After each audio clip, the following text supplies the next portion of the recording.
Welcome to the Freedom Podcast Tbilisi by Sakartvelo Insight, where we bring you live conversations with industry leaders, opinion makers, and members of Georgian society. Our platform is designed to provide a diverse range of perspectives and real-time interaction with our guests, allowing you to gain a deeper understanding of Georgia's culture and opportunities. In this episode, we are thrilled to have a very special guest, the globally renowned designer, Georgi Bokhua. With his exceptional work in the field of design and extensive experience working with international brands, Georgi brings a unique perspective on Georgia's evolution from Soviet times to the present day.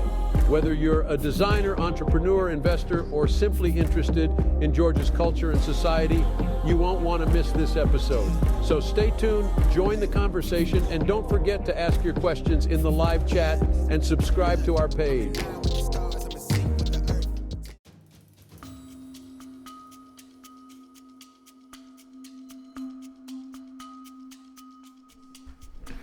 Good, live.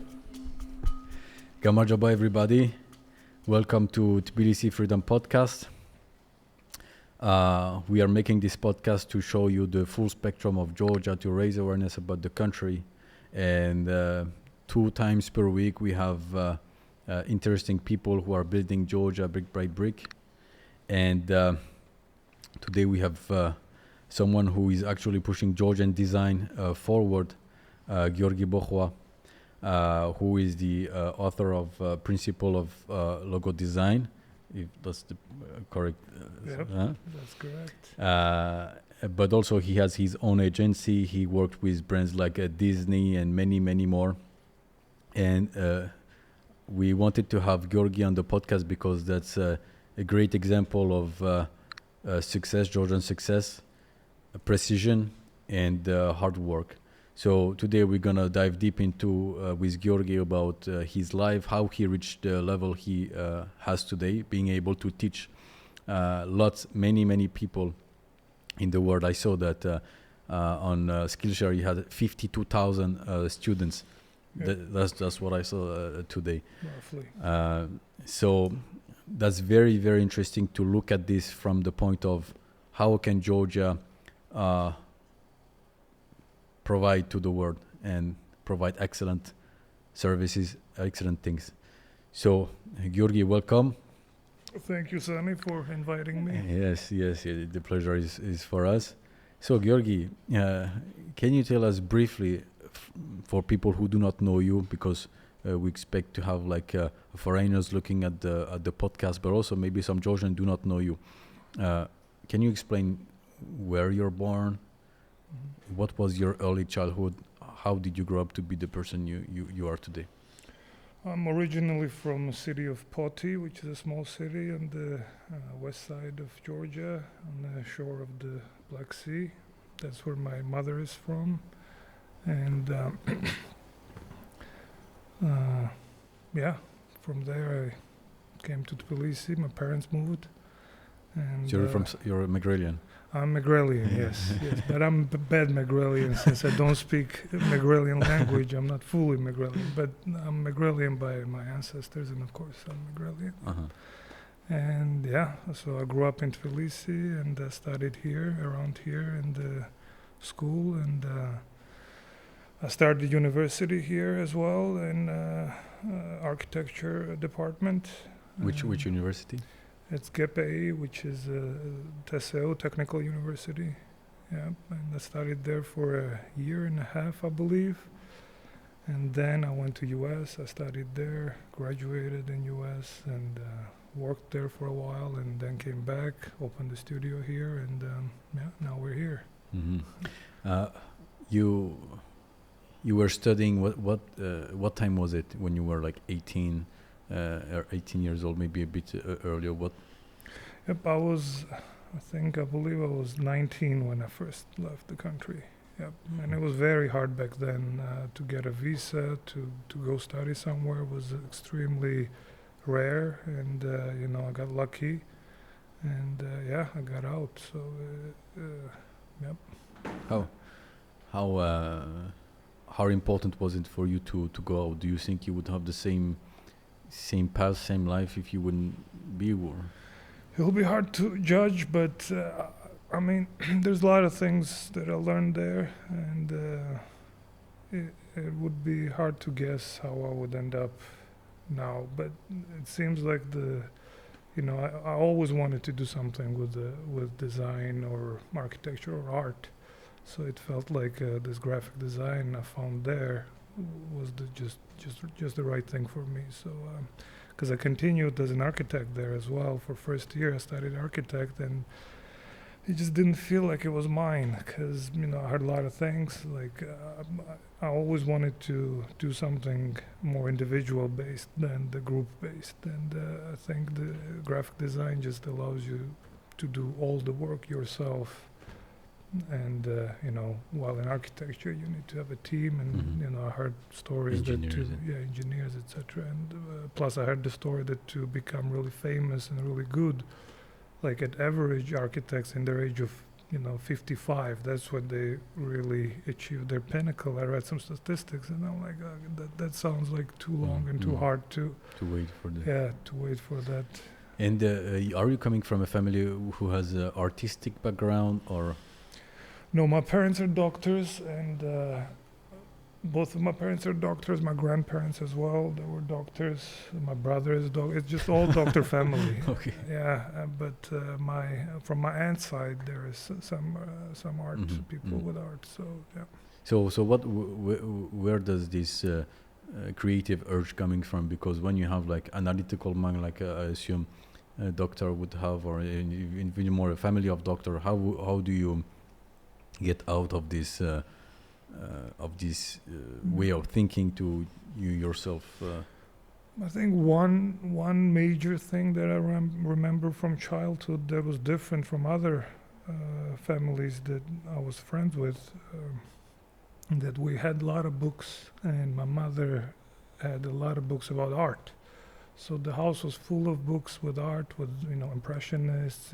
There's a bunch of classical, artists as well as literature. So, sort of gave me this idea that everybody should. This is like a common thing for everybody. This should, work on everybody has that, and it's a must to have some sort of understanding of art. And then each new book I would like, my mom would buy it right away. So it felt like just this feeding from family that art is important, that sort of laid the background. And then when grew up a little bit, when I was already hanging out with kids in the street and playing the street boy, I was always surprised that nobody knew about these people, because everybody knew about Tupac and Metallica and stuff, and I'm like, dude, you don't know about Monet? I'm like, they're like, oh, bro, what? And I'm like, all right, and I'm telling them, he's a cool guy, blah blah blah. With the Salvador Dali was back then, was very famous, that it was, So. But yeah, I just kept with it. I never really had the talent. I just had an urge to just do art, to draw, and I had my diary where I drew and all that. So when was the first time you started creating something, drawing, and what was the first thing you actually did? Now I found my older drawings, and comparing to my daughter's drawings when I'm 6, it's pretty similar, and it's not. Again, it was nothing special. It was just a kid's drawing, but the fact that I just liked it, and I thought it was norm and it was necessary in a sense, and I enjoyed it. I just kept doing it, and honestly, I never felt like I was, even in university, never felt like I was more talented than other people. It was just very average. I could adopt things quickly, but I was very average at the technique. Some guys were much better than me, but the persistence was the certain type of a key, because I remember when I had certain type of project, I could stay on task for prolonged period of time, for let's say 6-7 hours concentrated work. I was able to do that, so that kind of gave me. So each new project I would take, I'm like, give me confidence that okay, if I can concentrate long enough, I can get there. If I concentrate long enough, I can get there, and slowly that confidence kept coming, and I was more brave on taking new projects, etc. So this was the ability to focus. Ability to focus and try to enjoy those new discoveries. There's a small thing. I mean, when you eat food, right? You tastes better when you first bite it. After half hour, same. Let's say with wine, you can't taste wine after after 5, unless you concentrate on it. After 5 glasses, you don't really taste it. So here again, when you do this, you sort of each new small things you find, that gives you just dopamine rush to keep on going, keep on pushing.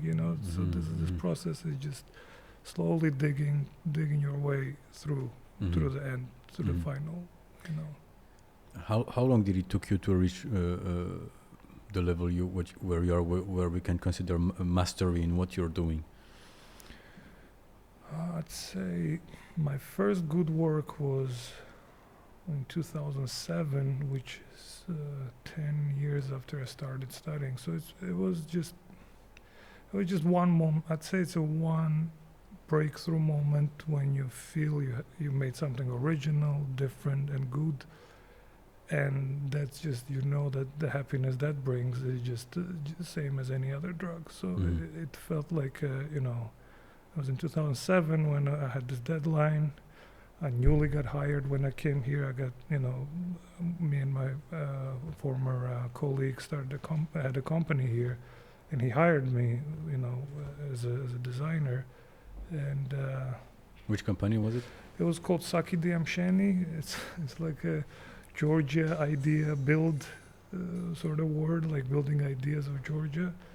So there was this project that we had to do it, like we had only like few days, and none other people were working on it. So it was just all the bets were on me because I was newly hired. I had a good reputation. I just came from Ukraine. I worked there for a couple of years, and and this pressure sort of, and this this responsibility and this belief in me of my colleagues, sort of, I'm like, okay, I have to do it, and just popped, and it was just amazing.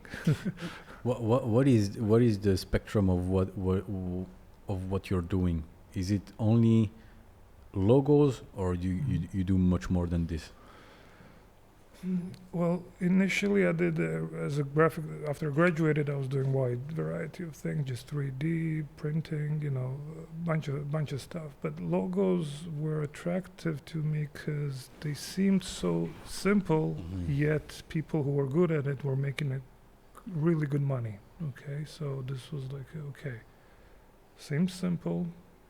And it seemed like a good deal because in any other field, if you do the book layouts, you can work all your life on just general salary and never have the breakthrough. But when I heard how much money is made in logos, I'm like, all right, this seems like I can enjoy and make money. So that's why I chose that field. But even though things seem simple initially, that's what's so luring in this. That it's simple initially, but when you start, working at it, you know that you're in the. It's deep. Quite tough. It's tough. The all the things that you need to imitate. It's very easy. You see one work, and any beginning designer can draw over it and or change it a little combine bit. And call it its own. But to come up with original form, that's takes a while, and not everybody can do it, I believe. What is a logo? If you look at it from the first principle, what is a logo? That's a good question. It's generally it's an identifier of a brand. It's a signifier of a brand. I mean, some people want to give like some different values to it, like. It must have some idea behind it. It must, it must be, simple, blah, blah, blah. I do believe that it should be simple. Why is that? If we can go into this a little bit. The simple black and white things are easily memorable, okay? Like easily read and memorable. So we're used to it from books. On a white paper is the black letter. You easily see it, recognize it, and you learn from those letters for your first class in school. You learn so that's embedded a little bit. These two colors. Okay. Yes, if it was yellow and black, it wouldn't work the same. It has, any color you add, there is more confusion to it, less contrast to it. So black and white is just it has stronger punching power, let's say. So and the form needs to be simple yet sophisticated. So it's not just there are just really simple things like, like triangle and circle. Two of those, no matter how you combine it, you can't find a creative novelty way of making this two, interesting. So, like you have to add things, subtract things, and just find the right balance where you look at it, it feels complete. So that's when you look at it and you cannot subtract or add anything, that's the time to call it, okay, this is when you're satisfied. There is Saint-Exupéry, the author of The Little Prince. Okay. He was an engineer. He was a good designer. Is a designer that asks himself the question, not what can I add, but what can I remove. Yeah.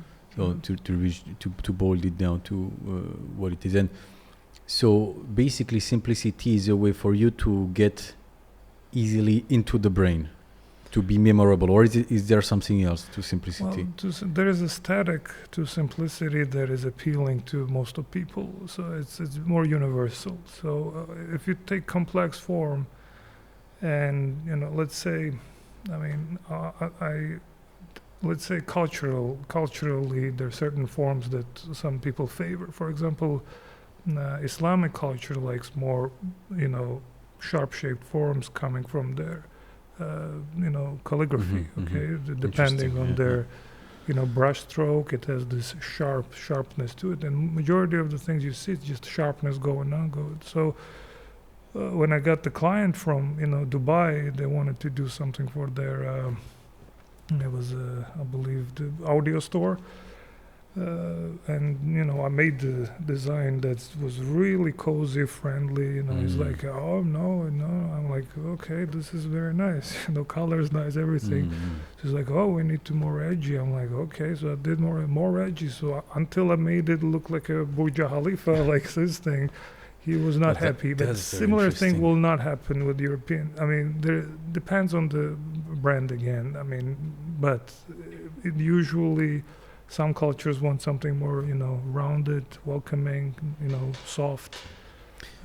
Some cultures want it more aggressive, let's say, with the spikes, It's not even some culture, let's say, you remember the rock band logos, right? They were all sharp looking, like AC/DC, Metallica, Megadeth. They all had this, metal sharpness. Sharpness like a knife, Yes. So people were. So that's what are the parameters on which you are playing to make a logo? So I understand there is the color, there is the shape. What else? What else can you play on? Can you play with? Well, composition you have to see the logo as a composition of simple elements, simple geometrical forms, meaning that if you can come up with a logo with, like, let's say, sphere, triangle, square combined with certain parts, you get more perfect feel. If you come up with the organic, some different shapes, you don't get that timeless, solid feel. Like it's weird how like a clean geometry works better than combined, not unclean geometry. Let's call it organic shape doesn't work well long time. It doesn't. Yes. Let's say, or with angles. Let's say if you have a 45-degree angle, that works better than if you have 35-degree angle. If you have a perfect circle, works better than if you're an ellipse. Like things like this, like a clean, basic geometry is. It's hard nowadays. It's very hard to not nowadays, but generally, it's hard to do it just completely that clean and that geometric. But the aim should be that simplification should be, because if you look at it like a circle, right? The circle is a most perfect form in the universe, period. It could be my opinion, but You know, the way I see it, that anything you do to it, anything, like even smallest change you do to it, it's imperfect right away. Huge system, universal rule is just broken. You cannot say the same with the triangle. You cannot say the same with the rectangle. You can make a rectangle longer, shorter, it's still a rectangle. Square, maybe it's perfect to all four sides, but still, you don't feel it. But circle, you change something, it's done. It's so. And it seems like everything in the universe, macro and micro universe, majority of things are, you know, spheres, like circular in shape. So it feels like this is, in logos, I always try to have circular composition. So it should be not too stretched out, not too compressed. It should be, you know, circular in the shape. That is really important, not only for aesthetics, but as well when you put the type next to it, it gets a better balance. When you have a long thing and the type, balance is different. The long thing, but you have a round thing, type underneath, type on top, and makes it look more solid and attractive. Yes. Do you use golden ratio a lot in your logo? Are you consciously using it, or it's just happened that you're drawing something and then it happens to be because of maybe embedded way of And it's weird. No, you don't consciously.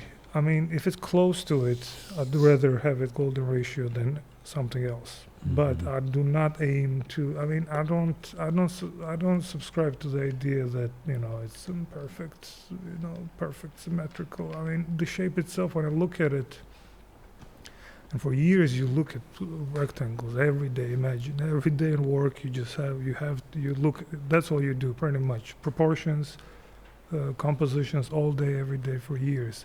Then you get certain idea of what is right for what thing. And golden ratio was never that rectangle. The ratio of golden rectangle was never the favorite to go with. Interesting. Even the books that are made in that ratio, they don't feel that. I mean, when you open it, there are a couple books that are like really good books that are made, and then when you open it, they don't feel quite right. I believe because, it takes more because it's thinner, it takes more strength to stretch it. So there's small things that it's a great idea, and it's a great ideal to follow, and to think that there's some universal appeal to beauty in the form of golden ratio. So, but I think it's still a little more subjective, and it's, Yeah, you were talking about you spent years and years in composition and everything. Yeah. Do you think it's possible to shortcut all of this? Because with a few principles, like you would is good coffee? Turkish coffee. Strong. So yeah, is there a way to? Would it be possible, for instance, for me, to pick up your point with just 3 ideas, and if I use those ideas, I would be, let's say, 80% as good as you? No, you need idea, same as in, let's say, some sports, like let's say jiu-jitsu, right? You know the technique. You look at the technique. You know how to do an arm bar or rear naked choke, but to perform it, you need months of practicing to perform it. To perform it on the high level guy, you need years. Same here, principles, but practicing, that's what makes perfect. It's such a cliche to say, but that's the reality. To integrate, because you can consciously understand the principle, but to integrate it and make it part of your system, that's what takes a lot of time. Yes, but those are basics. Those are must. To have understanding of color, composition, the balance, feeling of balance, feeling of proportions, all those things, they just come. When you know it's important, that's when you start paying attention to it, and that's when you start seeing it, why it is important. Because first time when I started working in the agency, they did this layout of the business card. Simple thing, right? So you put the text there, you choose the type, blah, blah, blah. And they were discussing it. There's two Ukrainian guys, my art director and the designer. They're like, oh, so serious with this guy. And I'm looking at it. I'm like, what are they saying? I mean, what does it matter if it's gonna be like that or this? You know, you feel like it's not big deal, but when they figured it and I looked at it, I'm like, okay, I kind of feel like this feels more right. But this guy said like 5-6 years of experience in this, and you know, they got it. They locked it up, the right size of font, right choosing of font, you know, all the small details in text, all this, they just set it up, you know, fix the kerning, leading, all that stuff. You look at it and it feels peaceful, it feels nice. When you hold it, feels nice, and you know that there was a lot of thought behind it. So your last quality check basically is how it feels. There is no mathematical equation through which you put your work and say, okay, that works or not. At the end, it's just feeling, yes? At the end, it is, yes. But again, just like in talent shows, right? Talent shows, people who deal with those talents for years, they have subjectively, they know that what potential they have. So here as well, it's subjective, of course. Yeah, maybe some AI will come up with with some objective criteria. But again, if it's the another thing is that one layout you do, you put it out there, right? If the 1,000 other guys will keep doing that, it doesn't have that same effect. When on top of the goodness and on top of the good balance, there needs to be some innovative, something new. Yeah. So the context is important as well. Context is definitely, yes. So you might say Andy Warhol was just printing things, but there is a context because he was the first to do it, and there is an underlying how the society was before, and I think it's true because especially modern art, you need context to understand it, because most of the things that are done in modern art, they're very easy to do technically. But to think about how you're gonna disrupt a field that is supposedly established, this is what's valuable in modern art. I'm not particular fan, but the performance becomes the art. The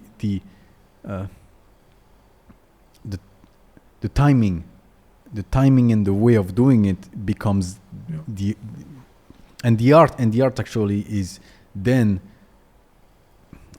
getting all this exceptionalism that the artist has done into it right after. So like cones or things like that. I mean, technically, I mean, of course, you have to have to spend some time thinking about it, but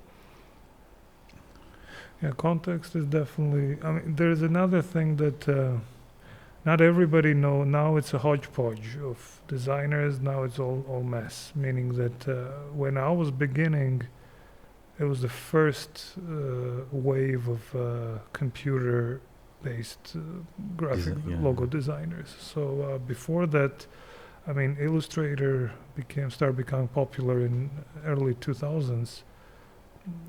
Before that, there were some softwares, but you know, they were used for printing mostly, and you know, some like booklets, etc.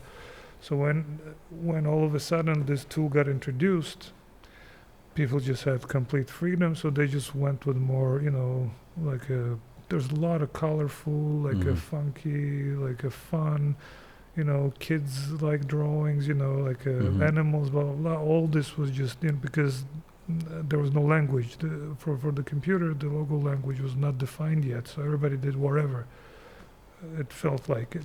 But eventually, several handful of people, and I was one of them, we started looking back into the designs of the modernists from 60s and 70s, the modernist designs of the first really forefathers of the logo designs. And who were those people? What was the name? I mean, probably Paul Rand would be the number one. It's like a Jack Nicholson of all logos, who did the IBM logo and who did the logo for Steve Jobs Next. I don't think the Yes. company is not succeeded, but there's a good Computer story companies. behind it. Yeah. But there's also he did the UPS logo, etc. So he was this the big guy. And I remember Steve Jobs approached him on the Next, and he was he was a first logo superstar, and he asked him to do the Next for him, the logo for Next, and I think Paul Rand said that I'm only going to give you one option. You have no rights to do the iterations or anything. Whatever you get, you'll have to use it, and you have to pay me $100,000. And Steve Jobs was like, okay. So how long does it take you to create a logo, and what is the process? I want to finish. Please. Sorry. I want to finish on the modernists. So anyway, the modernists, they when we got back, because that's black and white, because back then there was no computer, right? They did it by hand. So every time you had to draw it with the hand. That's where the geometry came into play, because it's easier to use a simple round things, triangle things. You don't have that nowadays in computer. You can do every curvy thing. Here you have to use the ruler, so combine this. So that's where gridding and everything got originated. So when I looked into that history of the logos, I saw parts of how were they doing it, what were they using. Then I saw some modern artists using grids, etc. So I started like, all right, man, it's time to make it real in the logo too. So this pretty much the gridding and all the simple stuff started pushing out in the mid 2000s, and now it's everywhere. Now it's ubiquitous. Now everybody's copying everything. But back then there was just few of us who did it. So yeah. But don't you think that now the fact that everybody is doing it, doesn't it remove a little bit of this memorability? Of this style? Exactly. Distinction, yes. So how do you deal with this? Because that's a conundrum, which is it works, but if too many people use it, then you become you are like unremarkable. Exactly. That's a downfalls of putting the instructional videos out. That's the first thing. Yeah, because same with street artists. They usually good ones never show their techniques. They show some basic things, but never show how to achieve those effects. So putting those videos out, definitely a lot of people caught on it, and And besides that, now it's still an ocean, okay? It's not a river, not a pond. There's still a lot of new ideas out there. The bad thing is that those guys who are copying and using, they're not digging deeper. They just have it ready material. They know now they can combine from 3 people something, use 3 other, more prominent designers did, and they get their client is happy. So you mean that there is no philosophical work behind those guys? It's just technical. There could be a little bit, but give me what your brain is, more aggressive, more this, more that, and then they do little things that match all of the parameters. But as I understand, what you're saying is that creating a logo is really boiling things down. Like it really takes a lot of your energy. Like when you're writing a book or something, it takes a lot of energy. It does. And it's not something that I guess you could come up like never, rarely, very rarely. The process, when you get briefed, right? You read it, you settle the ideas. You don't start working right away. 3-4 days, just start brain. Maybe think about it 3-4 times a day, a couple of minutes before sleep, maybe. How do you do? What's happening in your head at this moment? Like, you just know deadline is approaching. So you got deadline, and this is very important. So okay, on the 15th, I have 15 days. First 3 days, you just, you think about it. Then you just need to find it nice. I'll talk about diet and other things a bit after, but this is also very important to be healthy to do this. It's not. It's not. Very interesting. It's not just. Anywho, so then you start sketching. Sketching can be days, maybe 5-6 days. Just sketches. If you come to my studio, there's probably, I don't know, already 80 notebooks just full of sketches. So you just do sketches, some ideas, and also you look at things. You don't want to copy other people again. You don't want to do something that it's already been done. So you have to know what's been done. So, but and slowly some things, let's say the firstborns are on the paper and the pencil, then you take it to Illustrator, you execute it, and then you start. It's like it's more always compared to a sculpting out of big stone chunk. You just chip things off until you find a form. It's not like painting when you have an idea in a head or maybe some form and you just do it. Okay, maybe it's me. Other people might have just straight clean thoughts in logos right away and they can do it, but most of the time you just change a little bit here, a little bit there, a little bit here. You just, if you look at the whole process when it's designed, it's just always just something is just changing, reducing, improving, reducing, copying, doing it another, and slowly just settles into a form. So and that can take something from, I'd say, maybe full process is 5-6 days, full days. Yeah. What do you ask in your brief to be able for the client? Like how do you decipher what the client wants? Because it's hard, something in his. Actually, I assume most clients, they don't even know what they want really. They have a brand, they know approximately what they're doing with their businesses. They usually know what they don't want. Yeah, but what they want, neither client knows nor do you know. Okay, you just sort of it just, again, it needs to feel right, but it might feel right, but there's no idea there. It's just a form, let's say, but it feels right. So it's weird how, like, okay, let's say company is, I don't know, shipping company, right? And you do a combination of envelope and bird of the dove, right? So there's idea here, envelope, dove. You do beautiful combination. Those marks are too straightforward, too direct. Idea is obvious. I mean, it might be striking visually and memorable, and can work on every company. But some marks, the real good marks, I believe, it's just unspokenly there's something behind it where you can't explain, but it feels right. It has this sort of this, and it's funny how, like, tasteless or tasteful or any person, it just feels right to a lot of people. You know what I mean? It's weird how the good doesn't get lost. You know what I mean? In some things, it might, but here you just, sometimes I would send them, I'm like, all right, there's an idea here. What you asked, I was fulfilled, but I gave an extra option as what was better visually and more deep. And they went with the deeper one, even though it was just. But at the end, it's because it's identifier. Sometimes aesthetics are enough to be memorable. You don't need an idea there. Interesting. Okay? Interesting. Like a swoosh mark. I mean, nobody would say it's a swoosh mark. Maybe after it represents speed. Yes, now it's clear. But forget the speed, forget the swoosh and everything. It just goes well on every garment they put. It feels right. So it's how did they know that they would develop into this?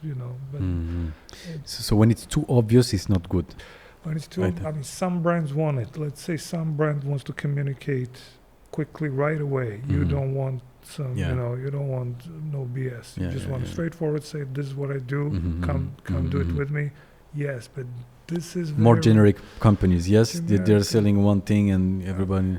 Yeah, but I mean, there might be big companies and stuff too. But I mean, some clients feel like if it's visually obvious, it should speak about the brand. The logo should explain the brand. A logo should not explain the brand. Logo should be insignia, identifier of a brand. Not you have other mediums to explain the brand. You can do a slogan. You can do on your website, write what you do. But logo, it needs to have a punch. And most of times, those idea-based logos, they don't have that strong. I mean, let's say FedEx is a great example. The arrow, right? Inside between. Yeah, but it's not obvious when you hear that there is there. Oh, you're like, oh my God, with Amazon A to Z, right? With the smile. When we don't know that, but when you know, you're like, oh my God, they're smart. They're smart. There is this thing of, oh my God, they thought about it. And this also brings something to how you perceive the brand. Exactly. You perceive the brand as a little bit maybe witty, like smart. And you obviously you're more likely to trust a smart brand than a stupid brand. True. But the thing is that, okay, in metro stations, like when I first started learning about logos, was at a metro station. So my ride was like 40 minutes from one area to another. I was always in the metro, and I would look at those ads, and there was this bunch of logos. So I'm like always deciphering why is this. So what I'm trying to say, that puzzle solving moment in that is also very important. So when brain solves some puzzle, there's a number behind it, and you see it, and some other guy doesn't see it. You're like, all right, wow, I'm so smart, so I'm smarter than others, or you know what I mean? Like there is this puzzle solving moment as well. Interesting. So it engages you, and more you think about it, more you memorize it. So, But it also tells you that there was someone who seated and thought about it, who took this time, who invested, who sacrificed his time to put something nice for other people. That's a gift at the end of the day. That's a gift. The often say the word sacrifice means sacrificio is to make holy, sacred. Sacrilege, yes. To make sacred. So basically you cannot. What it means, you cannot make something holy without sacrificing something. And when you have a beautiful logo, or something else, it doesn't come up this way. If you look at the Da Vinci or whatever, it doesn't come this way. It doesn't come immediately. Yes. You need to work. You need to sacrifice your time. You need to sacrifice maybe other things to make something that is outside timeless. Because the holy is what? The holy is what is timeless, basically. Because the holy, the divine, lives all the time. So it means it's not constrained by time. Yes. And you cannot reach this level of divinity without sacrificing something. So when you see, I guess this is my explanation about Bokhua, when you see something that is smart, it doesn't come up like this. It requires some involvement, some investments, which is a sacrifice. It does. It can happen again. Nike case can happen, and those are lucky accidents. But sometimes you can sacrifice a lot as well, and nothing. Nothing. You can do a whole month, work, cry at night, don't sleep, do whatever, man. But it doesn't pop out. That's also. And I remember this guy was speaking that he believed that there was this, in every era there's this, let's say, a road of ideas or this cloud of ideas just moving, and creative people are here to catch those ideas, and a lot of good ideas just pass and disappear forever, but the creatives are just to catch it, meaning that let's say ideas that, I don't know, ideas that were flowing in 14th century is different now, right? It's not like nobody's gonna catch an idea of how to make scissors today, you know what I mean? Now whatever the zeitgeist is of modern times, same as this idea flow, and some people catch it, some people catch a good idea and never execute it. It's another thing. You can have great ideas, but no ability to execute it, or no will to execute it. And some people just grab it and, So, Do you feel there is a spiritual aspect to creativity, because you're talking about the idea being there and you need to catch it? How do you reconcile this? It's really hard to make it logical, but like a Penrose triangle, right? This guy Penrose, I believe Richard, is a Nobel laureate of the Nobel Prize, and it's just Escher did this shape, like MC Escher did the shape, like where triangle goes like infinitely connects, and some artists or other paintings of drawings of etchings of Escher gave Penrose the ideas about universe that earned him a Nobel Prize. And even nowadays he always speaks about how this experience when he went to see Escher sketches, and it just so it's really encouraging for artists to have that strength, that just show these universal thoughts that people use it in science. So it's just so there is some connection there that I believe is spiritual in that way, in that sense. Yeah.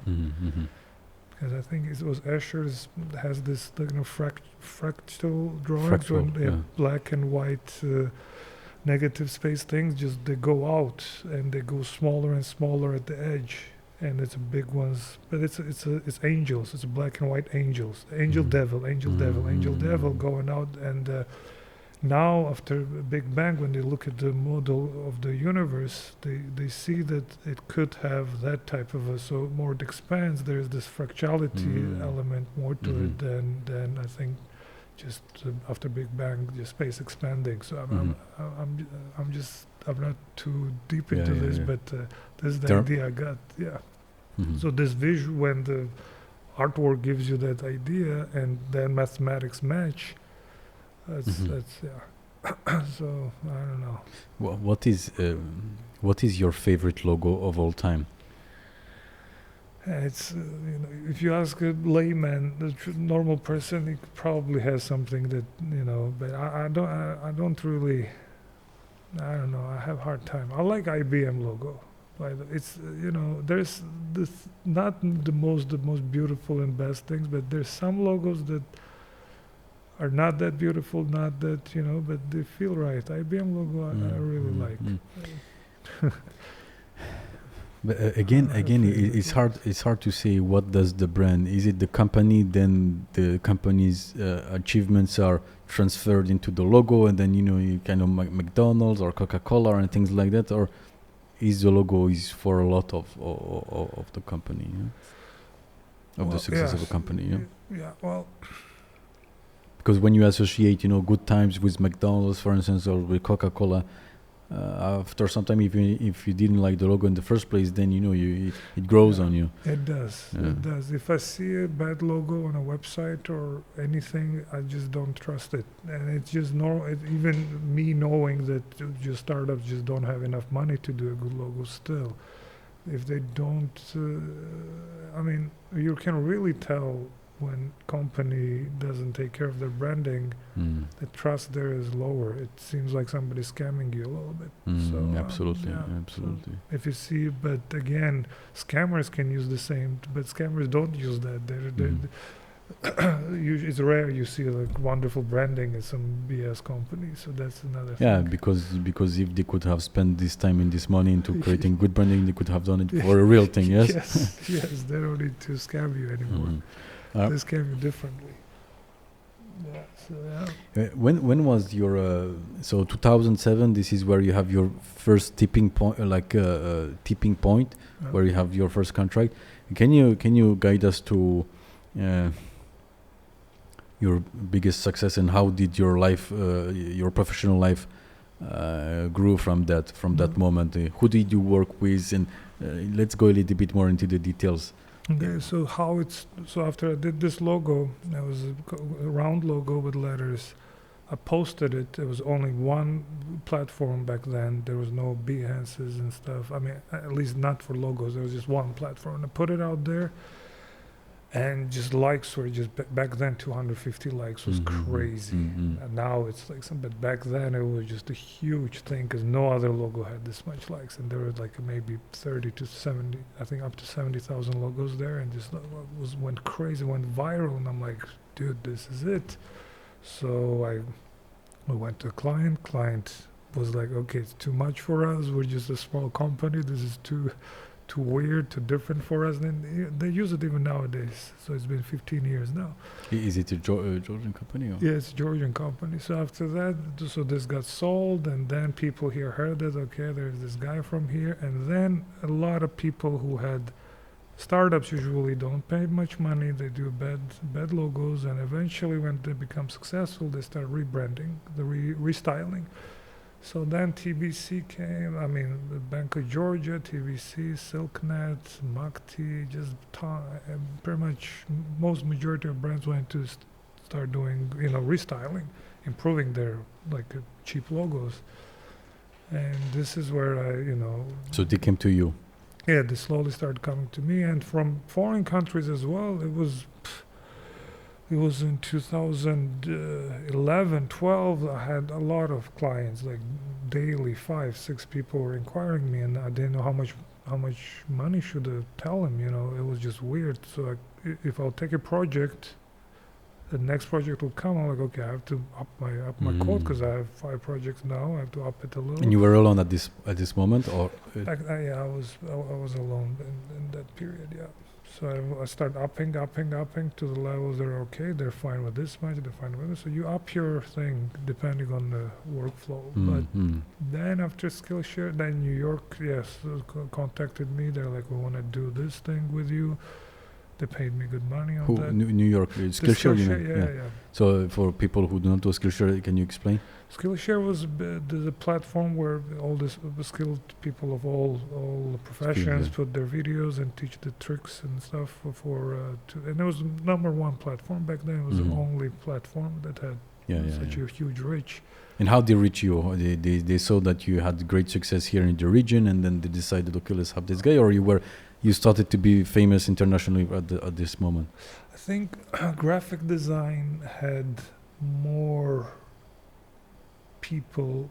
Now people slowly start realizing that this is what I can do alone from my home and make money on it. Okay, so I don't need to work for anybody ever in my life if I'm good at this. So there's a lot of this, hundreds of thousands of people are interested in the logo design particularly, because no other field is, I'd say no other graphic design field is harder than logo design, maybe type design as well, and more rewarding as well. So here people just wanted this. So there was a demand on that, and people just, they contacted me, and they said that some lesser guys are having good success, so why don't you try it? And I'm like, okay, I'll try it. And I remember this was a horrible video I did at home, not too much anticipation in it, and it went pretty viral. It was in the top 5 videos in that year, so it was a good thing. And then okay, we'll fly to you to New York, we pay you this money, you'll do another 2 videos for us, blah blah blah. And I go, all right. So I went to New York and did another 2 with them, and I think now I think it's up to 100,000 students. So that's 3 videos there. Yeah. And my following just took off everywhere. I was like, what the hell? I was, when I signed up on Instagram, just daily, just thousands of followers. Initially, a lot of followers. And I didn't know, it was big. I felt it was, big. How do you capitalize on this right now? Is it... Not from me, social. The Chinese people, Chinese platform asked me as well. I just after the Skillshares, I just kept saying no to everybody. Yeah. Why is this? Again, the skills. Okay, I give everything out, and then next thing you know, everybody's doing work just like you do. So you will not see a decent portfolio guy with portfolio that doesn't have some tricks taken from my work playbook. So it's easy to, it's so tempting and so easy to imitate. Okay, and I'm not gonna be the guy who's like, okay, I never imitate. You sort of by accident you imitate a lot. That's why you have to know other people's work. But when you're consciously doing it, like, unless you have that hinge in your head that stops you from, if it, you might not remember that you're imitating, but if it feels somewhat familiar, something there feels like it could have been done by others, that means that it has been done. It's if it's only smallest intuition you have, that means it's guaranteed that it's done. Because new thing never feels like you've seen it before. So if you come, Do you get inspiration from maybe nature? Maybe maybe not nature because you like geometrical shape and nature, obviously. But I assume maybe architecture. Yeah, architecture, nature as well, man. Animal logos. I love. I watched a lot of animal videos always, and even now I love animals, and I love how they run, in dynamics, how they sit. There's always this, the way their silhouette is very important. The way the animal creates the distinct silhouette. Let's say the most distinct silhouette of cheetah is not cheetah sitting. If you see a cheetah sitting and you see sitting, what is a cheetah? Cheetah, cheetah, yeah. So if you see the silhouette of it, meaning that it's just black, right? The silhouette sitting, you might think it's a dog. But when cheetah's running, it's obvious. You know that head proportion. Cheetah has the smaller towards the body, very long limbs. You see that motion, you know it's a cheetah. So there's always, when you watch those videos, I always had to just mark those moments when you see that this is a good silhouette for animal, because this is important when you want to design something. You have to think of silhouette first, meaning that it needs to be distinct enough that just silhouette is recognizable as some animal. You know what I mean? Like you can never do an elephant from top view because it looks like just like any other animal. But from a side view silhouette, you get it. But then when your silhouette is solid and you recognize it as an elephant, whatever you do inside, whatever shape you do inside, whatever form you do inside, it's not too. It's important as aesthetics, but first thing we recognize a silhouette, then the details inside. Like even let's say your friend, you see. You know how he walks, right? If you see his silhouette walking, you recognize him without knowing his face features or what he's wearing, because it's it's very important thing. Yeah, it's true. It's like it embodies a lot of the personality of the person as well. Yes. Yeah. Today I saw a video of Biden walking, and I remember consciously he's walking very weirdly. That must be him. Yes. Okay. Yeah, so you don't do those classes because people just tend to copy. That's one reason. Yes. Another reason, it takes a lot of time, and the return is not. Return is good. No, I'm not gonna complain about return, but I still prefer to. I'm pretty private person. I don't like. I mean, this first podcast by video I'm doing in my life. Usually, I've done a couple times with talking and stuff, but. Another thing is that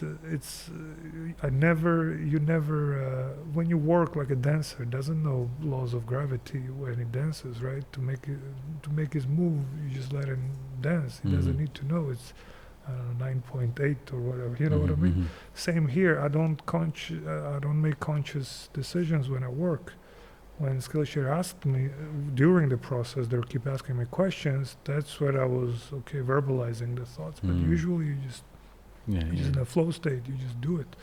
But then I had to sit down and this is why I did this, and this has led to this solution. Blah blah blah. I mean, people need to be really into it first of all to read through it and follow it. And book, I believe, is not a good way to teach logos because it's just extremely book and instruction. I mean, it needs to be by video. Just like you can teach a lot of things with book. Interesting. Can you tell us how much do you charge for a logo? How much do I charge? Yes. I'd say plus the branding and stuff like that comes, and roughly I'd say up to the biggest ones run into range of 70k USD. 70k USD. And you can use brand guidelines and everything else. Yeah, but brand guidelines is more. That's the work. That's the type that you don't do. This is like a standard work. Yeah. And this, do you do it yourself, or you have your team is doing it? Yes, I have a team. This, but you take care of logo only yourself, I do logo. or do you have to do you I do delegate? logos. Yes, when client comes to me, they expect me to do the logos. So sometimes I ask them to do sketches, but I mean 70K is. I mean, let's say for a good designer nowadays, brand identity should be in the range of 20K, which is probably a good 1 month of work. And the funny thing is, like a few days ago, this guy contacted me. They want to do a Orlando Magic NBA team logo redesign. Whoa. And I'm like, wow, great, man. And but we're gonna pitch it, blah blah blah. I'm like, all right, fucking wonderful. And it's like, so yeah. And when it came to the money, it's like, okay, so 1 week of work, we need some sketches, and we only can pay like a couple grand. And I'm like, okay. And so what if it passes through and you know, the whole idea of this, okay, I need to be so good to get to that level that I get those clients. But when you get to that level, the budgets are just pretty much same as some regular, you know, company from, you know, I don't know, from Pakistan, you know. So it's funny how, because it's still the bad thing is that agencies, they get trust. But agencies use talents outside their agency to get the work done. So they get paid, but talents don't get paid. But the company doesn't come to you. MBA will never come to me straightforward, directly. It needs to go through agency because that's where the contract is. So you were contacted by an agency, not... Yes, a lot of times through agencies, with Dunkin' Donuts, with Disney, agencies, not straightforward companies. So majority of the time, just agencies contact you, give you, you know, fraction of the price, and you know, and they make all the money. With Disney, what did you do with them? It was ESPN. They wanted Disney owns ESPN, so they wanted some logo for. I believe it was some sort of a smart betting thing. It was a Fox mark. It was back in the. It's so many nowadays that meaning before the big brand names are just to tell people that I worked for them, but in reality, I hate all of them. You know, I did NFL. I remember with the Jets redesign. Just took like a lot of time. They did pay okay, but the process was so unbearable. And then finally, they just changed their mind completely. And there was another. I don't know. It was just. It's not fun. Agencies are not fun. Who do you love to? Who is your ideal client? Tech startups, those are the best. Yes, people from Silicon Valley. They have some great ideas, new products. Contacting me, they have good money. They're open-minded, easier communication, and And I assume it's an interesting job that you have because you have to dive into lots of different industry, and you have to understand lots of different things. Yep. A lot of new products, interesting products. You always sign the NDA, but there are some things that you feel how the whole industry is changing. Now a lot of AI-based companies are approaching, so it's it's fun times. By the way, what do you think of AI and Mid-Journey? I assume you've tried it. Yeah. Well, this guy contacted me from Adobe. It was 5 years ago, and they were doing the research. They were gonna produce this AI from Adobe, and they were gonna ask me questions to figure out what do I think and do I believe that we're in threat, blah blah blah. And man, I mean, again, if he uses AI, uses existing material to make something new. That's for sure. That's realistic. It's already been done, and it's the same thing that every other logo guy is doing, using exactly. But to come up with some original ways to combine few things and blah blah blah, that's gonna be a little hard because AI will not have that self-critical. They don't have that. They can't criticize themselves yet. So maybe in future, but it still needs the human to tell that okay, this is new.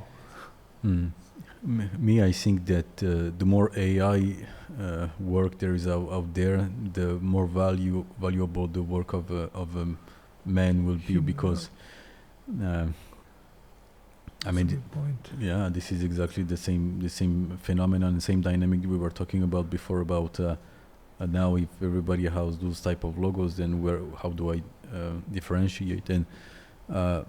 And one of the tendency of humans is just to go to doing less work. And I assume with those tools, most people would just want to do less work. And that's why, and again, to come back to the idea of sacrifice, with the AI you don't sacrifice anything, you don't make things divine.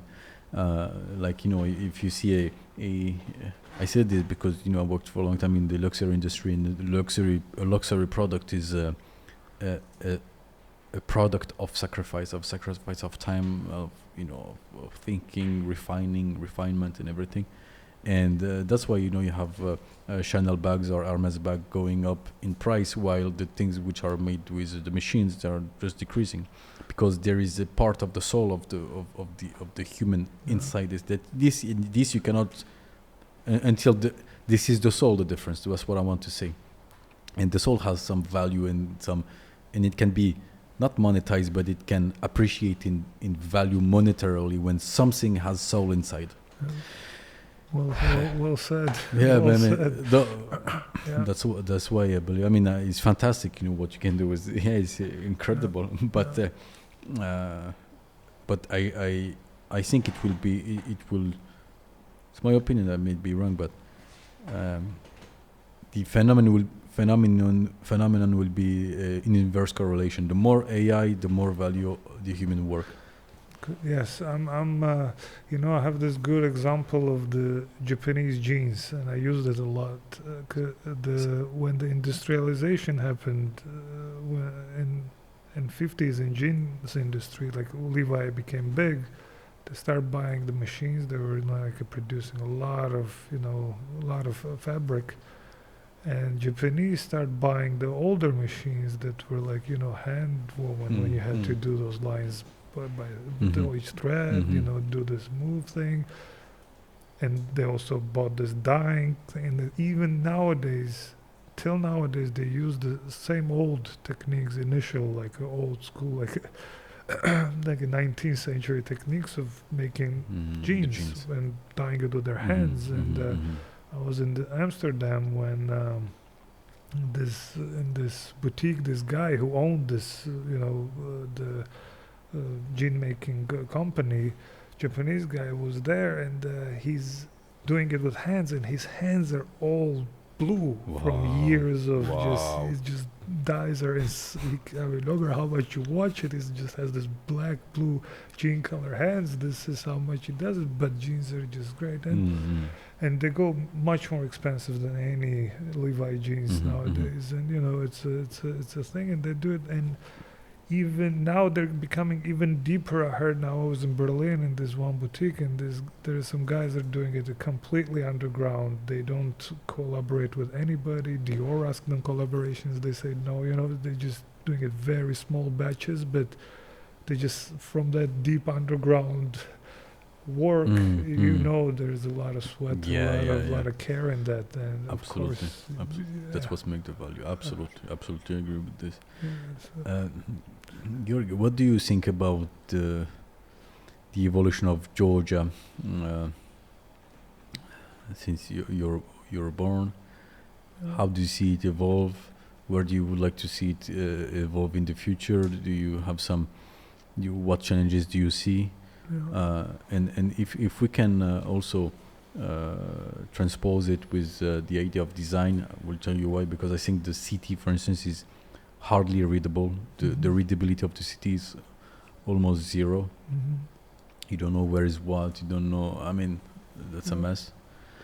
I would like to have your take on this, your ideas on this.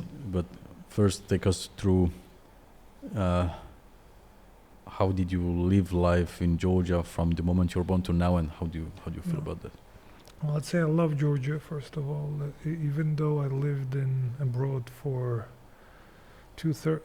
one third of my life, I still keep returning, and this is my home country, and You live here. I live here. Yes, yes. There's mixed feelings about communism, and some people hated it, some people loved it. In my experience, it was good for me because my parents were doctors. My father, he had this experimental clinic where he was doing this heart infection. He was treating heart infection with the laser beams, meaning that laser. Neon laser had the capability of recuperating dead cells.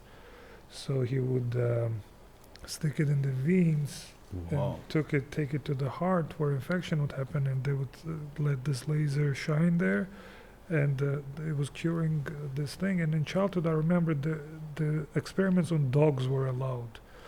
So I would go to his clinic, and they had thousands of dogs. Unfortunately, some of them had to be put away, but a lot of them, they were experimenting on the dogs, how to get this, catheter into the heart, etc.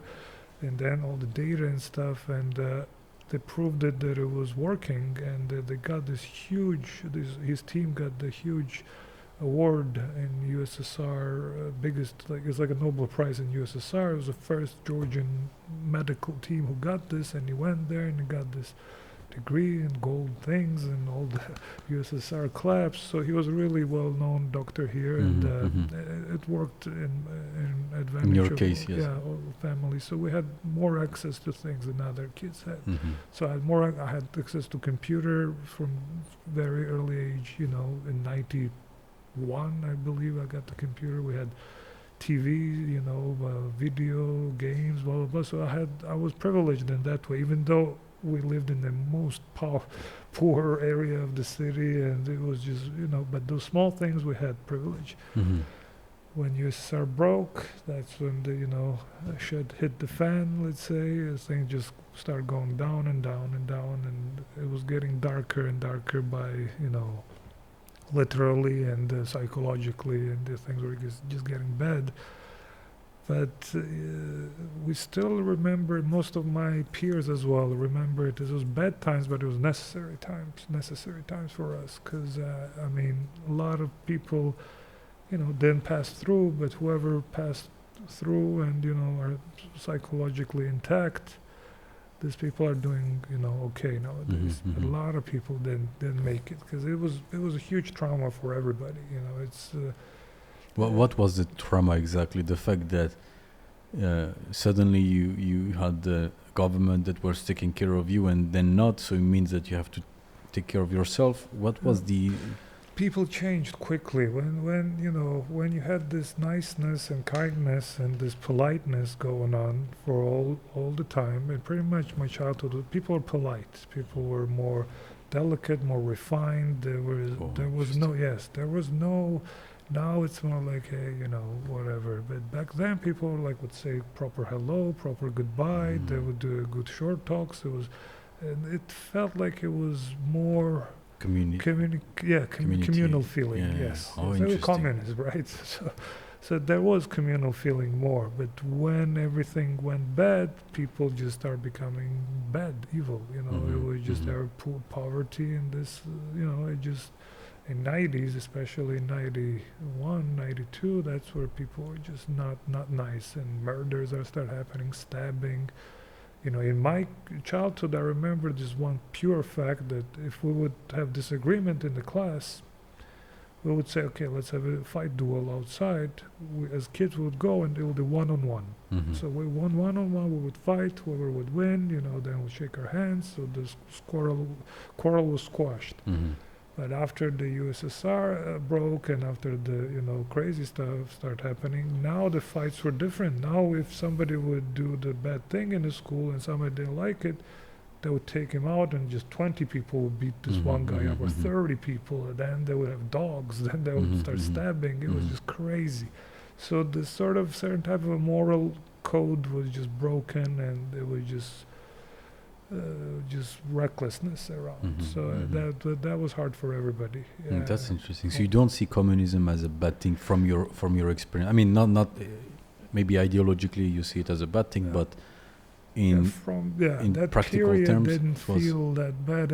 Probably I was a kid, and maybe I felt things differently. Of course I did. I didn't see a lot of things as a child. You don't. You just see surfaces, but it felt like it was more decency, exactly. Yes, there was a little bit more decency. Interesting. Even though there were stealings and stuff like that, but there was still certain type of code going on. It was not chaotic as it was. Now it's much better. Now it's far more balanced than in the 90s. But 90s were just crazy bad. What are the things you would like to see changed in future? In many aspects, it could be architecture, could be anything. Yeah, I mean, in regards to the designs, as you said, right? The bad thing is that still there are a lot of good professionals here who can make a difference into the let's say signages or the wordings on the buildings, numbers, etc. This is possible, and a lot of good people will take on it, but there is no communication between government and us. I mean, probably mayor prefers to hire somebody at his office, and some subjective decisions been made. Like, I don't know why they chose that font. Nobody can read it, and it's everywhere. They could have done better. But same with like Massimo Vignelli. He was an Italian guy in New York. He was asked to do a metro design, a New York metro. It's very complicated. He had to simplify it all. And even though he was a great guy, and he was the first guy who did this, the straight and like a 45-degree angled. Now you see it everywhere, but back in the day, it was New York map and just a regular metro signs, and people go in and like, oh my God, it's crazy.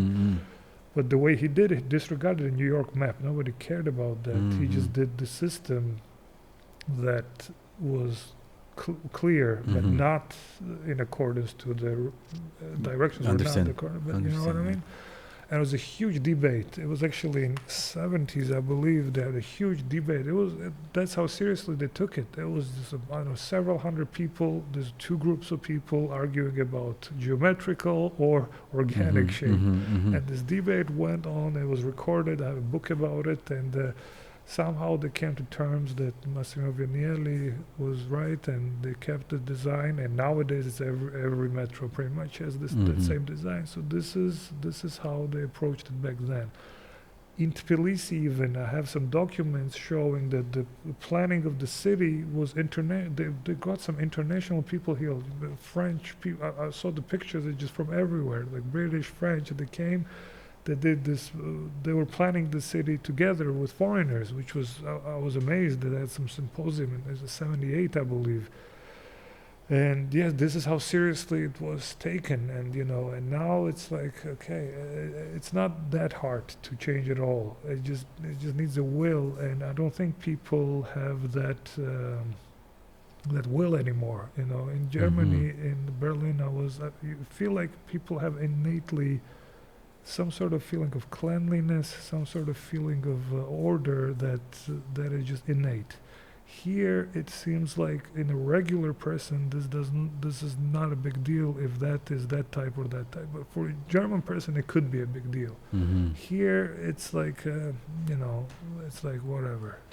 Now you mentioned it, right? It's unreadable. I rarely hear it from Georgian person. Then this type is unreadable. You know what I mean? They don't care. Pretty much. The problem with having a city which cannot be read easily is that if it's not readable for brands to install their shop. Yeah. For instance, in Chawchawadzé, you have someone making the change of currency, and right next to it you have a pharmacy. Right next to it you have an agro hub, or you have something. And there is no unity. There is no harmony in the street. So how do you want to have I think it would be beneficial for the country, I don't know, maybe to have a luxury shop of that type of brand or that type of brand. And the problem with these companies, they are very careful with who are they seated next to. And if they are next to an exchange, of course they will not even touch it. So I think I'm thinking about some ideas, and I will share with you after. But I think it's a massive problem, and it's even if you're a touristic country, you expect to have lots of people. You depend on this revenue for your GDP and everything. I think tourists would benefit a lot from having more clarity about how the city works and everything. I'm not gonna. I don't want to be a spoiler, but government is working on it now, and I've been contacted, and we're gonna. Yeah, I'm not sure if I should talk about it for now, Yes, but it's in workings. Yes, in the touristic Field. Field. There's gonna be some changes. Very soon. good, very good.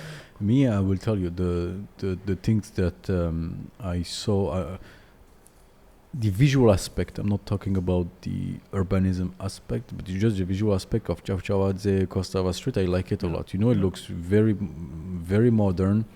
It's very clean. Even in Avlabari, I don't know if you've been there recently. Yes, but it's all renovated, all good, and you just feel different. It's just small changes. Small changes. 3 trees here, one little grass here, and it changes the whole environment. It's not very hard. It's not hard. Hard will be to do something with buildings and older buildings. That's like, I mean... That's the idea. I will tell you after. Yeah, go ahead. I will tell you after. I mean, I've seen some countries doing some facade things and some little tricks they use, but I've never seen any solution that would be like, okay. Yeah, because it needs a solution that is cheap. Yeah. Otherwise, the government will not be able to pay it. It is the solution that is easy to install, durable. Durability, and can fit with the mess, because here, you look at one building and, you have balconies here and there. So how do you do it? So, but I've thought about something I will share after. And yes, one thing I'll add on the buildings that this shows greediness of the landowners here, because I mean, when they get a land, that land has certain shape. They want to maximize the profits they get, and they appropriate to the.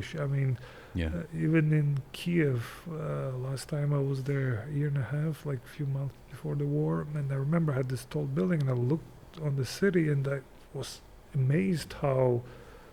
Like everything was in the grid, geometry was there. That's why I love geometry, but everything was gridded straight. Just, like here you look, just the streets are just, crazy what's going on. So it's that balance, because there's no one eye who sees absolutely. I totally agree with you. You're talking about symmetry a lot and geometry a lot, but it shows also in yourself a sense of rigor, you understood what I mean? Yeah. Like a sense of discipline. How do you develop this? This discipline? How important do you think it is in your success? And what is it? Practical things you're doing? Yeah, I have to say this, because to a certain age, when metabolism is good, your hormone production is great, you can work, you can eat all day, be fine. Okay, after 30, 35, excuse me, certain things kick in. You wake up, you're not your 100%, your brain is lagging, you're not as enthusiastic, as inspired. You open the door, your neighbor says hello in a weird way. You go out, some bird poops on your car, you go on the way, some guy cuts you off. All these things are just, especially for creative people who are a little bit more sensitive, I'd say, or maybe not, I don't know. Anywho, it really took a toll on me from my home to go to my studio to work. That whole road was sort of tedious, because, traffic, people, and after you get to the office, that residue of those thoughts and some resentful ideas that, somebody said something, client didn't, blah, blah, blah, this was just too much to to keep the concentration. While when you're young, I mean, no matter what problems I would have when I was like 19, 20, I would still be able to just put them in their compartment and do the thing, you know. Now it's like, you know, it's so intrusive, those thoughts and ideas and, you know, environment. So it was hard to, you know, and plus at 2 o'clock you'll eat your khachapuri and khinkali, and pretty much 3-4 hours you can't concentrate. You just pretty much, you're just digesting your food as well as your ideas, and it's just crazy. It never, you know, it got to the point where, you know, I could just weeks would go by, I was not able to do anything good. So I'm like, all right, man, I have to start training, I have to start listening to people, I have to start diet. So slowly I got into training, into diet, etc. And then I tried this keto diet and, you know, other things. So now anytime big project comes and I know I need to, you know, concentration for some time, for a couple, 2-3 months, I just start either fasting or keto, or, you know, quit drinking, exercising, you know, not now, but most of the times there is no other ways I can see anymore. Because if I live the regular life that I used to, it won't be as performant. It's impossible. Impossible. That's very, very interesting what you're saying. I always say this: if you don't have the mental acuity, mental sharpness, I mean, there is no way you can do anything. Plus that ability to stop yourself from eating or be selective about things and have that self-control, that also translates into other things. So let's say if it's 8 o'clock and I want to go home, I have that ability to talk to myself in to stay till, you know, 10. Maybe I should go at home at 10. You know, just push a little, meaning that there is this self-control. It's when you're in ketosis or on diet, you have more ability to willpower, yes, to suppress some bad things. Absolutely. I'm doing a ketogenic diet since I'm 20, and I started doing it because at that time I was reading that this is the thing that will give you the most mental acuity and will allow you to learn more. And I was reading a lot at this time, so I was thinking of how can I optimize what I'm reading, what I'm learning, and ingest it. And Huberman had this guy. You saw Andrew Huberman had this. Not long ago. Practicing psychiatrist who's treating schizophrenia with ketogenic diet, and he has with bipolar people. Great results. I will tell you a story. At this time, when I was 21, my ex-girlfriend was diagnosed with multiple sclerosis. Oh no! Yeah, wow. So you know this thing where you finish in a wheelchair and everything. Wow. Yeah, what age? She was maybe 18. Jesus, very something like this. And at this moment, I was reading a lot about how can I optimize the way I'm learning. So I read into a different diet, and I stumbled upon a ketogenic diet. So I learned about it in depth at that time. So I figure out that basically under the ketogenic diet, your brain is working to sum up, works better. It has efficiency onto Alzheimer and all other neurodegenerative diseases. And my ex-girlfriend, her name is Adele, told me, Sonny would like to come with me to the not neurosurgeon, but neuro doctor, you know, neurologist. I'm scared, blah, blah, blah, blah. Okay, I will come with you. And so we are sitting in front of this doctor, and I said, doctor, look, I'm reading for several months now about this ketogenic diet. I think that it would be useful for Adele because this is a neurodegenerative disease. Alzheimer is one, and it's basic. I'm just connect the dots, Yeah. And he said, no, and of course I don't have the white blows like he has, He does. I don't have this authority that he intrinsically have by his position. And he said, no, well, you're talking nonsense. I said, okay. And I tell look, I'm quite sure I'm right. I'm quite sure I'm right. Who did you read back then? There was I don't remember. But it was not like some podcast. No, there was not. It did not exist at this time. Wow. It did not exist at this time. And I was reading, but I don't know. I read maybe 30, 50 books. On the subject. Right. So it was very clear in my brain, and I understood the mechanism. And mostly it was for the seizures, right? For epileptics back then. Yes. There's this guy in Miami, doctor who was at that time. I don't remember. He has an Italian name. I will find after. Who was deep into it, and I was reading a lot of his publication and everything. And I said to her, look, I'm quite sure I'm right. I'm quite sure I'm right. And but she's 19, and she doesn't.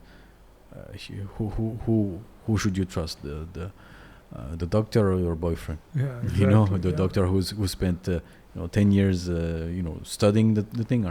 And at this time, ketogenic, it was not everywhere. It was very edgy. Yeah. And I say, okay, you look, do whatever you want. And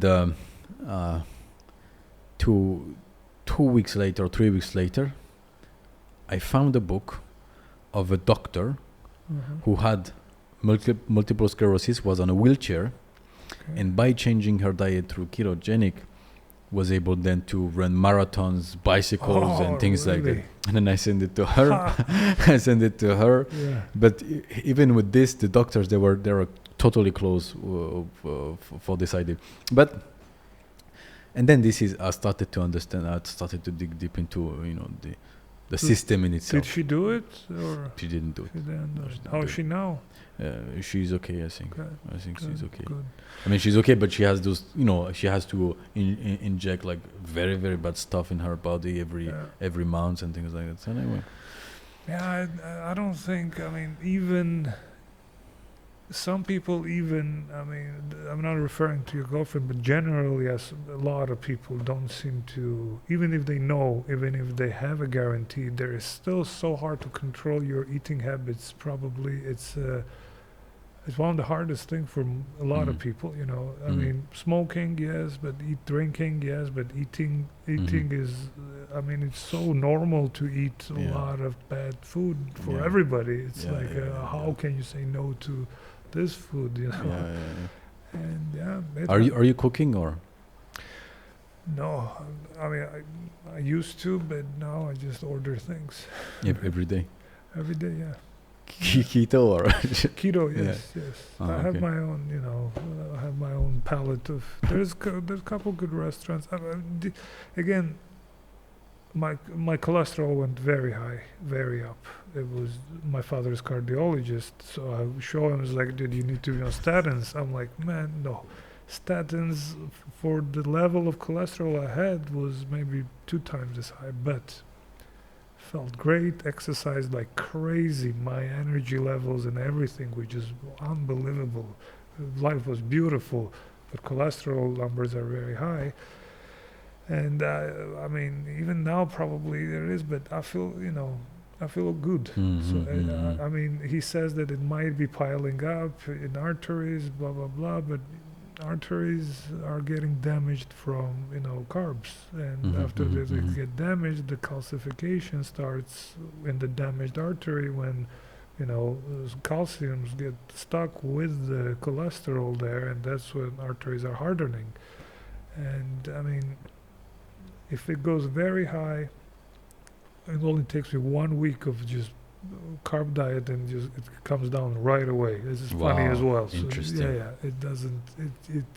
It lowers in a matter of weeks. Yeah. You check every month. I used to check once a week when I started. Now I haven't checked for a while, but now I'm on the intermittent fasting, so I feel okay on this. But I add keto to it too, so I'm not too. I don't eat too much fat. So, but I have to check. Not with my father anymore, though. It's always just like his numbers were always.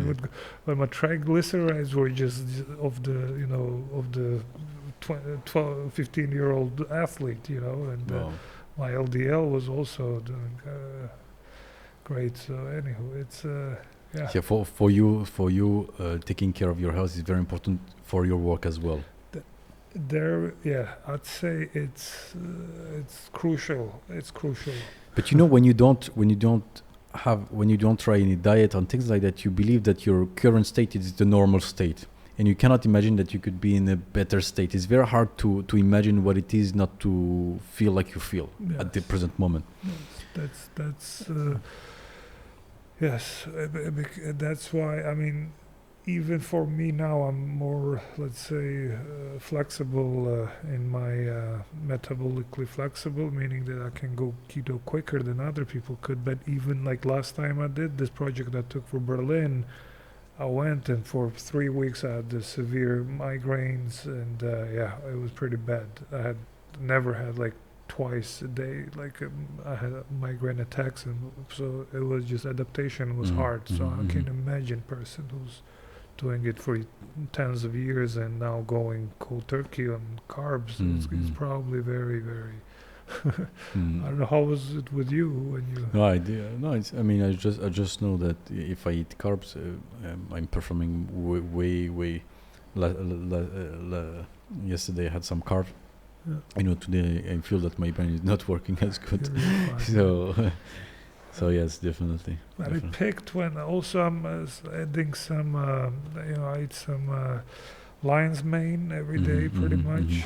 And I mean, my memory is not perfect. I used to drink, smoke pot, so it was just, my memory is never was great since the college times. But now I can, I can remember things, and I can remember numbers, and I can, recall things quicker. So it's just unbelievable. And you feel the difference with this. Me, I feel the biggest difference with omega-3, with cod liver oil, omega-3. Okay, yes. Brains work very, very fast with this, and I take double dose. Always double the dose. Yes, you can't overdose on those.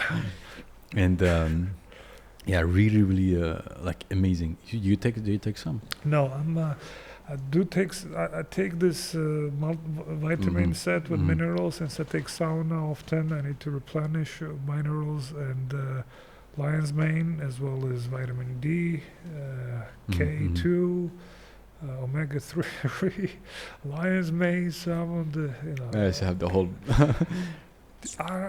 I mean, it's like a food. Yeah, of course. I don't know. I mean, people here are still very, very superstitious in sense of if it's in a pill form, it's in a certain way, it's medicine sort of thing. So it's in the form that is not recognized. There is some sort of this attitude, anti-attitude towards this. But I lived in U.S. and I know the people. I mean, the pills they take there, they're not even, Total madness. I mean, all the group of my friends are on Adderalls and stuff, crazy stuff. So, and here, I mean, I don't know. Here, anti-anxiety drugs and stuff, they're not that popular. Even though there's a lot of anxiety, the anti-anxiety stuff, and I don't know how they deal with it. Maybe some alcohol, maybe marijuana. I don't know, but. Ketosis for me does the trick. Yeah, absolutely. Great, Gio. Thank you very much for coming with us. How long did we take? 1 hour and a half. So it was a very good discussion. Yeah. We should repeat the sauna thing, man. Yeah, absolutely. Anytime, actually, anytime. Anytime. I'm going there like. Almost every day, but if you're going there Saturday, we should make they say once a week, right? Yeah. Protocol. Our master. Yes, let's do it. Yes, once a week for 2 hours. Yeah, plus you're tough. Yeah, I remember you were just proving everybody that you could stay 5 minutes longer. I'm like, all right. By the way, book got translated in French a couple days ago, so it's gonna be in the French bookstores everywhere. Great. And, yeah. So yeah. Fantastic. Anyhow. So, if you want to add something, Georgi. No, I'll just say thank you and. Thank you. We had a lot of people connecting, so thank you very much. Yeah, It was very on last minute. You told me to, Yeah, but it's I'll okay. share it. on Yeah, my sure, no Instagram. problem, no problem. Thank you, everybody. So don't forget to subscribe. Don't forget to share. We hope you had a good moment with Georgi Bokhua. He's pushing Georgia forward with design, high quality, high everything. That's what we want, Thank you. and that's what we want to promote in our media. We want to showcase the excellence of Georgia. We want to show that. I mean, it's interesting also, maybe last side note, that in creative industry, Georgians, they are top level even worldwide. That's interesting to see. Yes, That's there is this urge here, and there's a good urge, and I think it's only getting better, and we Yeah. need a little more time, and Mhm. yeah. So you're optimistic overall about the country. About the situation. I'm definitely as soon as this war crap is over, I'm very, very sure that things will be flying up very quickly. So yeah, Fantastic. we're in a good time and good space at the I moment. agree. I agree. Thank you very much. Nahwam Dis. Okay, thank you. Bye bye.